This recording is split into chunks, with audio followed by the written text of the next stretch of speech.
An English class assignment turns into an online resource for parents who've been thrust into the world of homeschooling. The designer isn't even out of college, but his science background is an example of student helping students, and it kicks off our Friday night science fair.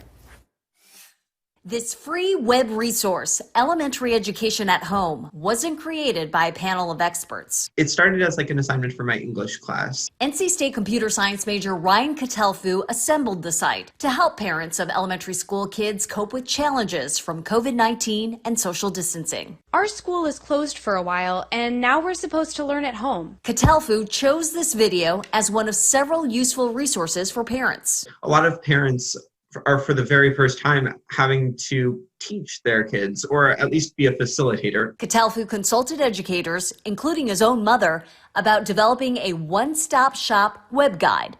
Managing stress is a big first step. Many people don't know what to do. They're overwhelmed. You're certainly not alone. Remember, your child's teacher is your best resource. Set up a productive home environment for remote learning and minimize distractions. Mimic an at-school schedule. Kids do understand from this time to this time, I'm going to be working on this. I think that adds structure to their day. Catelfu offers activities like games his mom used with him as a kid to make topics like math, spelling, and science more fun. That was something I didn't see on many other sources. That was Renee Cho reporting. Researchers in Pennsylvania turned to dogs to sniff out COVID-19. University of Pennsylvania's School of Veterinary Medicine started a study involving 8 dogs. The canines are being exposed to saliva and urine samples that test positive for the coronavirus. Scientists want the dogs to get used to the scent. Then researchers will see if the dogs can tell the difference between positive and negative samples. We do know that certain diseases give out something called volatile organic compounds, or VOCs. And we do know that certain dogs, certain ones that have been trained to detect these kind of differences, can detect things like ovarian cancer, nasal tumors, even certain bacterial infections. Dogs have 300 million scent detectors in their nose. We have about 6 million.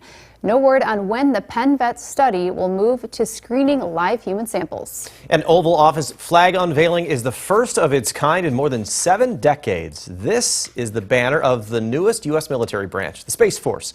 It's the 6th branch of the armed forces. The main colors are dark blue and white. They represent outer space. The North Star is above the Delta Wing. That's designed to symbolize change and innovation.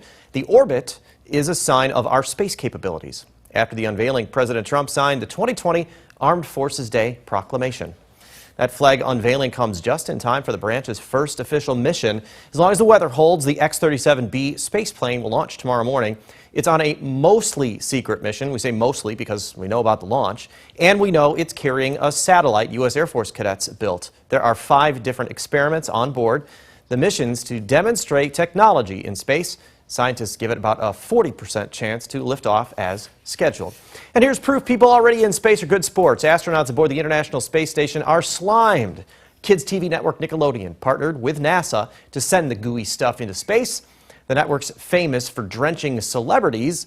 This time there's more science involved. The astronauts, besides having a little fun, are doing experiments to show how certain liquids behave in zero gravity. Scientists say the slime is about 20,000 times more resistant to motion than water is. Those experiments could actually provide info on how liquids are handled on future space missions.